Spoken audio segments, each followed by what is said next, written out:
Welcome back to my channel Mousumi gardening tips চ্যানেলে আপনাদের সবাইকে জানাই আবারও স্বাগত। আজকে যে থাম্বনেল থেকে বুঝতে পেরেছেন কি নিয়ে ভিডিও, খুবই পরিচিত এবং আমাদের সকলেরই প্রিয়, অনেকেরই প্রিয়, আবার হয়তো অনেকের প্রিয় নয় এই সবজিটি।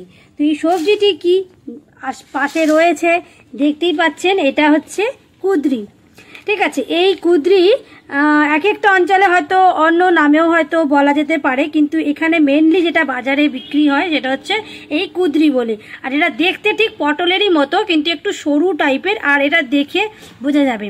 তবে এই গ্রামাঞ্চলে যেটা দেখা যায় সেটা হচ্ছে আনাচে কানাচে ঝোপে জঙ্গলে একরকমের কুঁদরি টাইপেরই একরকমের এরকম ফল আছে, যেগুলো হচ্ছে টিয়া পাখি খায় বা অনেক পাখিতে খায়। দেখতে এক্স্যাক্টলি এই কুঁদরির মতো এবং পাকলেও ঠিক একই দেখতে, দানাগুলো পর্যন্ত সেম, আর এর পাতাটাও সেম, কিন্তু সেটা কিন্তু কুঁদরির নয়, তার অন্য নামও আছে। আর সেটা হচ্ছে অনেকে বলে যে সেটার পাতার রস খেলে ঘুম আসে ভালো। হ্যাঁ, তো তোমরা যদি কেউ জেনে থাকো যে ওই পাতাটার নাম কি বা এই গাছটার নাম, আমাকে কমেন্টস করে জানিও। কিন্তু অনেকে হয়তো মেবি, আমি একদম শিওর নয়, সেটার নাম হচ্ছে পলতা পাতা। কিন্তু আজকে যেটা আলোচনা করবো সেটা হচ্ছে কুঁদরি। তো এই কুঁদরি গাছেরই দুরকমভাবে চারা তৈরি হয়। এক হচ্ছে পাকা কুঁদরির বীজ থেকে চারা, আর আরেকটা উপায় হচ্ছে এইরকম ডাল কাটিং থেকে চারা। তো এই ডাল কাটিংটা আমারই স্কুলের একজন বন্ধু আমার মেয়ের সাথে পড়ে, তার মা আমাকে দিয়েছে। সে আমার খুবই ভালো বন্ধু, এবং সে যখন জানে যে আমি খুব গাছপালা ভালোবাসি, গাছ বুনি, তো সেই জন্য কিন্তু আমার মেয়ের হাত দিয়ে এত সুন্দর গিফটটা কিন্তু আমাকে পাঠিয়ে দিয়েছে। তো আমি চেষ্টা করব এটা যেন খুব ভালোভাবে সাকসেসফুল হয়ে যায় এবং খুব ভালোভাবে যেন এর রেজাল্টটা আমরা পাই। তো তোমাদের সাথে এটা আমি তাই জন্য শেয়ার করব। তো প্রথমেই দেখো, এখানে কুঁদরি গাছের যে ডাল থেকে চারা হয় সেটারও একটা প্রমাণ। দেখো এইখানে ছোট ছোট কিন্তু শিকড় অলরেডি আসতে শুরু করে দিচ্ছে। আরও আমি কিছু কিছু জায়গা তোমাদেরকে দেখাবো যেখান থেকে কি অলরেডি শিকড় কিন্তু আসছে, যেটা আমরা দেখতেও পাচ্ছি। আমি একটু ভালো করে দেখাই, এই জায়গাটা তোমরা দেখো, দেখো সাদা মতো দেখতে পাচ্ছ, এটা কিন্তু শিকড় আসছে। তো এইগুলো হচ্ছে নোড এরিয়া, এই নোড এরিয়া থেকে কিন্তু শিকড় গজাবে এবং এই নোড এরিয়া থেকে কিন্তু পরবর্তীকালে চারা গাছটা হবে। তো আমি এখন যে এই ডাল কাটিংটা আমি কিন্তু ভিজিয়ে রেখেছি সাফ, অর্থাৎ সাফ ফাঙ্গিসাইড, যেটা আমি তোমাদেরকে দেখাবো এক্ষুনি। যারা জানো না একবার দেখে নেবে, সেটা হচ্ছে এই সাফ ফাঙ্গিসাইড। এখানে দেখো লেখা আছে সাফ ফাঙ্গিসাইড, দেখো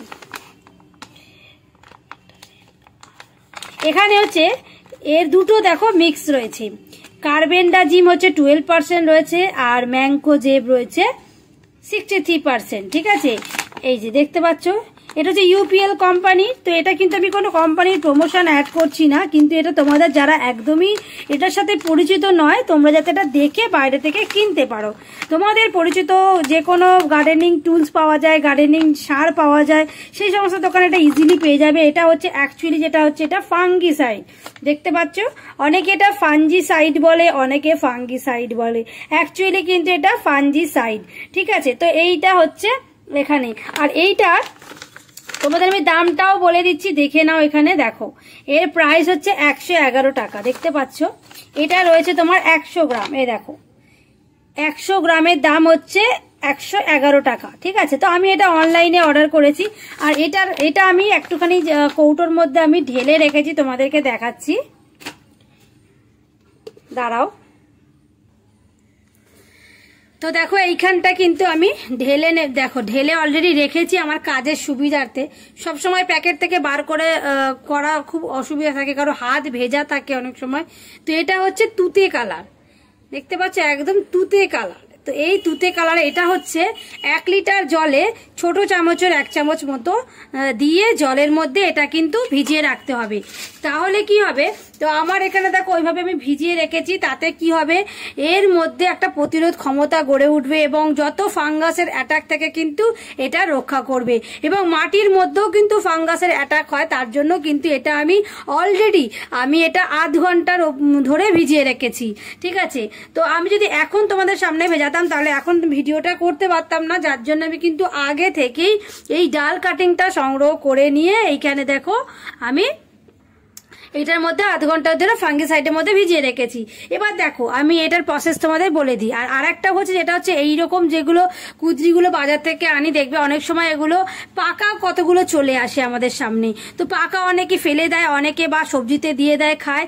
কিন্তু তোমরা যদি গাছ বুনতে চাও তাহলে এই পাকা কুদরি আমি যে প্রসেসে আরেকটা কোনোদিন আলাদা করে ভিডিও আমি বানিয়ে দেবো, সেই পাকা কুদরির বীজ থেকে কীভাবে চারা তৈরি করবে এবং সেটা আমি পরে শেয়ার করব। আর আজকে হচ্ছে তোমাদেরকে আমি প্রসেসগুলো বলে দিলাম। তো চলো এখন স্টার্ট করা যাক। তার আগে আমি যেটা করব, সেখানে দেখো আমি এখানে ছোট ছোট কিছু টব রেখেছি, দেখতে পাচ্ছ। এগুলো হচ্ছে কম, একদম আমার মানে হাতটা পুরোটাও হচ্ছে না, দেখতে পাচ্ছ অর্ধেক। একটা হাতের যেটা আমাদের চেটো হয় তার ঠিক এতটুকু মাপ, এই যে এতটুকু মাপের এই কন্টেনার। কারণ যেহেতু চারা গাছটা তৈরি হবে তার জন্য অনেক মাটির প্রয়োজন নেই, যাতে কিন্তু বেশি মাটি দিলে চারা গাছ এমনিতেও নষ্ট হয়ে যায়, বীজ নষ্ট হয়ে যায়। তো আমি ওই জন্য অল্প ছোট মানে এটা হচ্ছে যে কন্টেনার মানে বলবে এই সাইজের কন্টেনার, কিন্তু আর এই দিকে দেখো পুরো হাতটা আমার ঢোকে যাচ্ছে, চওড়া রয়েছে।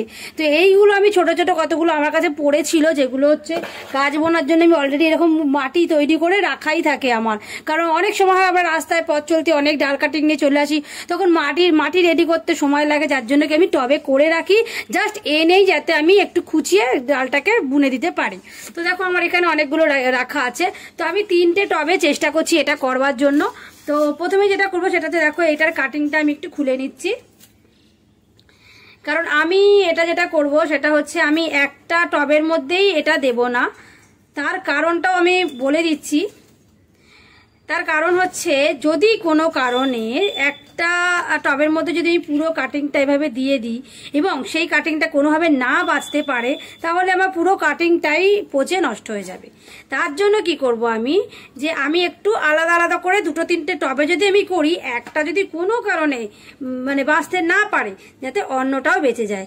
তো এইখানে দেখো কিছু কিছু ডাল কাটিং একটু খারাপ হয়ে গেছে কন্ডিশন, দেখে তোমরা বুঝতে পারবে না হয়তো, এটা আমি বুঝতে পারছি এটা একটু পচে পচে মতো গেছে। তো এই জায়গাটা আমি ফেলবো না কিছুই, আমি এটাকেও টবের কোনো না কোনো একটা অংশের মধ্যে আমি দিয়ে রাখবো, যদি কোনো পোর্শন ভালো থাকে, যদি কোনো চারা ওঠে। আপাতত ভালো পোর্শন যেটা সেটা আমি এরকম করে একটু আলাদা করে নিচ্ছি। তো এতটুকু মতো আমি ভালো দেখছি, সেটা হচ্ছে আমি এতটা কেটে নিচ্ছি, ঠিক আছে। এই পোর্শনটা আমি আলাদা একটা টবের মধ্যে দেব, যদি কিছু অংশও ভালো থাকে তাহলেও যদি হয়তো হয়ে যাবে, কারণ এতক্ষণ ধরে ফাঙ্গিসাইডে, কিন্তু এইটার কন্ডিশন খুব একটা ভালো নয়। তো এটা আমি আলাদা করে সরিয়ে রাখছি। আর এইটা যেটা সেটা মোটামুটি একটু ভালো কন্ডিশনে আছে। তো এইটাকেই এখন বুনবো। তো দেখো আমি তার আগেই কিন্তু ফাঙ্গিসাইডে অনেকক্ষণ আধ ঘন্টা ভিজিয়ে রেখেছি। তো এবার যেটা করণীয় সেটা হচ্ছে দেখো এই যে মোটা মোটা কাটিংগুলো, এইগুলো আমি 2টো করে গিট ওপরের দিকে রাখবো আর একটা করে গিট আমি নিচের দিকে রাখবো। 2টো মতো গিট আমি নিচের দিকে রাখবো। যদি একটা থেকে রুট না হয় তাহলে আর একটা থেকে হতে পারবে, ঠিক আছে। আর 2টো মানে এই 2টো যদি আমি মাটির তলায় রাখি তাহলে এই 2টো আমি ওপরের দিকে রাখবো, যাতে এখান থেকে পাতা বেরোয়, ঠিক আছে। তো আমি এরকম করে করেই কাটিংগুলো রেডি করব। তো এখানেও আমি একটু দেখো কেটে নিচ্ছি, যাতে কোনোভাবে আমি এগুলো মিস না হয়, ঠিক আছে। 2টো করে কাটিং আমি রেডি করব। তো আমি এখানে একটু ছোট করে দেখো কেটে নিচ্ছি। তো আমি এখন এইগুলো যেহেতু মুখটা ওপরের দিকে, তো আমি আবারও এটা ফাঙ্গিসাইডের জলেই চুবিয়ে রাখবো, ঠিক আছে। আবার এইটা দেখো নিলাম, এইটার একটা আমি গিট নিচে দেব, ঠিক আছে। আর একটা দেখো 2টো, এটার আমি একটাই দেবো কারণ এগুলো অনেকটা দূরত্ব রয়েছে। তো এই 2টো আমি ওপরের পোর্শনে রাখবো, ঠিক আছে। একটা করে গিট নিচে একটা করে, তাহলে আমি অনেকগুলো চারা তৈরি করতে পারবো। এই আমি এইগুলো রেডি করে নিচ্ছি অলরেডি। এখানেও দেখো একটা গিট আমি নিচের দিকে রাখবো আর 2টো গিট আমি ওপরের দিকে ছেড়ে দেব। তো এইভাবেই আমি কাটিংগুলো সবকটারই রেডি করছি, যাতে সাকসেস রেজ আমার 100%। কারণ যেহেতু মোটামুটি ডাল কাটিংটা অনেকটা বড়ই আছে, তো সেজন্য আমার এখান থেকে যদি আমি 2টো করে কাটিং জোগাড় করতে পারি, অসুবিধা তো কিছু নেই, তাই না। তো আমি সেটাই করছি দেখো। আর এই যে এগুলো আছে এগুলো আমি এখন কেটে দেব। তাহলে কটা আমি কাটিং থেকে চারা তৈরি করতে পারবো দেখো, অলরেডি এখানে 4টে আছে, ঠিক আছে। আর এখানটা এটাও আমি নষ্ট করব না, এটাও আমি দিয়েই রাখবো, এইভাবে দিয়ে রাখবো যাতে এখান থেকে চারা তৈরি হয়ে যায়, ঠিক আছে। তো এইভাবে আমি রেডি করে দিলাম, মোটামুটি 5টা টবে আমি করতে পারবো, ছোট বড় টব মিলে 5টা টবে আমি করতে পারবো। তো আমি এখানে দেখো রেডি করে নিয়েছি অলরেডি, ঠিক আছে। তো আমি এইখানে দেখো এগুলো এখনো ফাঙ্গিসাইডের জলে আমি দিয়ে দেবো, আর তারপরেও আমি দেখিয়ে দেবো যে এর প্রসেসটা কি হবে। তো তোমরা দেখতে থাকো। দেখো বাকি 3টে টবে কিন্তু আমি বুনে দিয়েছি, ভিডিওটা যাতে খুব বড় না হয়, কারণ সবগুলোতে বোনা দেখানো সম্ভব না, তাহলে ভিডিওটা অনেকটা বড় হয়ে যাবে। তো আমি ওগুলো বুনে নিয়েছি, আর এই বড় টবটার মধ্যে সব থেকে যেটা একটুখানি মোটা ডাল আর কি ভালো ডাল, সেইটা আমি এই টবটার মধ্যে বুনবো।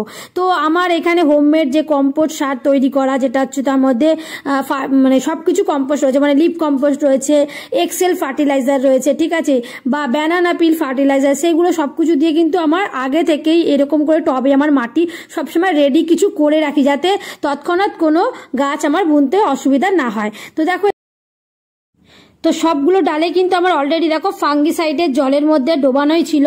তো এই সেই ডালটা যেটা আমি এই বড় টবটায় বুনবো, যেহেতু ডালটা একটু বড় মতো রয়েছে, আর দুটো মানে নোড এরিয়া যেটা সেটাও দেখো ফাঙ্গিসাইড দিয়ে আমি দিয়ে দিচ্ছি।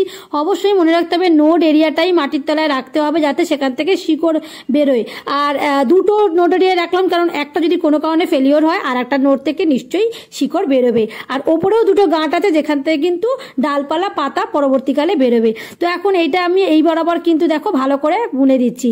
আর যখনই বুনতে হবে তখন কিন্তু একটা টুল বা আঙুলের সাহায্যে একটু মাটিটা ফাঁকা করে তারপরেই সেটাকে মাটিতে প্রেস করতে হবে, নইলে ডাল দিয়ে যদি আমি জোর করে মাটির মধ্যে ঢুকাই তাহলে কিন্তু কাটিংটা নষ্ট হয়ে যাবে বা কোনো টিস্যু ক্ষতিগ্রস্ত হতে পারে। তো এই জন্য কিন্তু ছোট্ট ছোট্ট টিপসগুলো যদি মাথায় রাখা যায় তাহলে কিন্তু কাটিং থেকে চারা তৈরি করা সম্ভব। তো দেখো এইখানে আমি ঢুকিয়ে দিলাম, আর হচ্ছে এই যে মাটিটা আমি ভালো করে হাত দিয়ে চেপে চেপে দিলাম, যাতে এয়ার পকেট মাটির মধ্যে না তৈরি হতে পারে। যখনই এয়ার পকেট মাটির মধ্যে ফাঁকা থেকে যাবে সেখান থেকেই কিন্তু ফাঙ্গাসের অ্যাটাক হয়, সেখান থেকেই কিন্তু মানে পরবর্তীকালে শিকড় গজাতে প্রবলেম হয় বা অনেক সময় চারা গাছটা মারা যায়। তো এইভাবে কিন্তু দেখো এই টপটাও আমি কমপ্লিট করে দিলাম বুনে, আর বাকি 3টা তো অলরেডি কমপ্লিট হয়ে গেছে। তো এটা এখন রাখতে হবে এমন একটা জায়গায় যেখানে কিন্তু হালকা আলো বাতাসটা আসে, একদম ঘরের অন্ধকারে নয়, যেখান থেকে আলো বাতাসটা ছেকে আসবে, কিন্তু রোদের তাপটা একদম প্রচণ্ডভাবে যাতে না পড়ে, কারণ প্রচণ্ড রোদের তাপে কিন্তু ওপরের ডালটা যেরকম শুকিয়ে আসবে তেমনি কিন্তু টবের মাটি শুকিয়ে যাবে, আর মাটি শুকিয়ে গেলেই মানে কিন্তু নিচের দিকে যে শিকড়টা তৈরি হচ্ছিল সেটাও কিন্তু শুকিয়ে মারা যাবে। তো এই যে ছোট্ট ছোট্ট জিনিসগুলো কিন্তু দেখতে হবে। তো এইগুলো আমি জানলার একটা এমন ধারে রাখবো যেখান থেকে দিনের বেলার আলোটা ছেকে আসে, খুব রোদও পড়ে না। আর যেহেতু বর্ষাকালে এই কাটিংগুলো লাগানো হচ্ছে, তো খুব ভালো সময় এই কাটিংগুলো লাগানো হচ্ছে, যাতে কিন্তু মানে এয়ারের মধ্যে প্রকৃতিগতভাবে কিন্তু একটা ময়েশ্চারাইজ রয়েছে, একটা আর্দ্রতা রয়েছে। তো দেখো এই 4টে কিন্তু আমার কমপ্লিট হয়ে গেছে। আর যেটা বললাম যে একদম যেটা ভালো নেই, ডালটা একটুখানি খারাপ খারাপ মতো, সেটাও কোনো না কোনো জায়গায় আমি অবশ্যই ওটা বুনে দেবো, তাতে যদি হলো না হলে গাছের সার হিসেবে মাটির মধ্যেই মিলিয়ে যাবে। তো এই হচ্ছে প্রসেস। তো তোমরা বলো এইটার যে আরও একটা তোমাদের মেন টিপস বলবো, সেটা হচ্ছে অন্য সব গাছে কিন্তু দেখবে পুরুষ ফুল থাকে, মহিলা ফুল থাকে, তো সেটার মধ্যে একটা পরাগ সংযোগের মতো একটা ব্যাপার থাকে, কিন্তু এইটার কিন্তু সব ফুল যেটা সাদা রঙের আসবে সেটা কিন্তু সবটাই স্ত্রী ফুল, মানে সব কটা থেকেই ফলন সম্ভব, সব কটা থেকেই ফল দেবে। এটার মধ্যে আর দুটো ফুলের মধ্যে আর যোগাযোগ স্থাপন করার কোনোই ব্যাপার নেই। এখানে সাদা ফুল যে কটাই আসে সেগুলো কিন্তু সব কটাই স্ত্রী ফুল, সব কটা থেকেই কিন্তু কুঁদরি খুব ভালোভাবে হবে। আর এই কুঁদরি গাছের কিন্তু মোটামুটি একটা গাছ থেকে যদি বারবার আমরা কাটাই ছাটাই করে সেটাকে তৈরি করতে চাই না, তো মোটামুটি বছর 3-4 মতো ভালো ফলন দেবে। তারপরে একটা টাইমে হবে যে নিচের দিক থেকে মাটিটা খারাপ হয়ে আসে, মানে তার পুষ্টিগুণটা পুরোটাই বেরিয়ে যায়, এবং তার তখন নিচের দিকের কাণ্ডটা পুরোটা কেটে আর তখন কিন্তু নতুনভাবে তাকে আবার প্রতিস্থাপন করতে হয়। কিন্তু বড় কোনো কন্টেনারের মধ্যে আমি কিন্তু কিছুদিন বাদে দেব। এখন এই যে টবটা আছে এই কাটিংয়ের জন্য সাফিসিয়েন্ট। কাটিং থেকে আগে চারাটা ভালো করে হোক, একটু বড় হোক, শিকড়টা ভালো করে আসুক, তার সাথে সাথে কিছু ডালপালার ছাড়ুক, তারপর যখন প্রতিস্থাপন করব বড় কন্টেনারের মধ্যে তখন তোমাদের সাথে তো নেক্সট ভিডিওতে আমি দিয়েই দেবো। আপাতত কিন্তু বড় বড় কন্টেনারে কিন্তু ছোট ছোট ডাল না বোনাই ভালো, তাতে কিন্তু বেশি মাটি আর বেশি জলের কারণে গাছটাই মরে যাবে। তো সেই জন্য দেখো এইখানে কিন্তু অলরেডি আমার এগুলো করে নিয়েছি। গার্ডেনিং চ্যানেল ছাড়াও মৌসুমিস ডায়েরি অ্যান্ড ব্লগ নামে আরও একটি ব্লগিং চ্যানেল আছে এবং মৌসুমিস ফুড ম্যাজিক বলে আমার একটি কুকিং চ্যানেল আছে। চাইলে এইগুলো একবার ভিজিট করে আসতে পারেন এবং কমেন্ট করতে পারেন যে নতুন কোন ভিডিও দেবো। আর চ্যানেলটাকে সাবস্ক্রাইব না করলে এই 3টে চ্যানেলে একবার সাবস্ক্রাইব করে রাখুন। সাবস্ক্রাইব করতে কিন্তু কোনো পয়সা লাগে না, সাবস্ক্রিপশনটা একমাত্র ফ্রি থাকে এবং এই সাবস্ক্রাইব করার ফলে নোটিফিকেশনগুলো আপনাদের কাছে চলে যাবে। তো আজকের জন্য এটুকুই।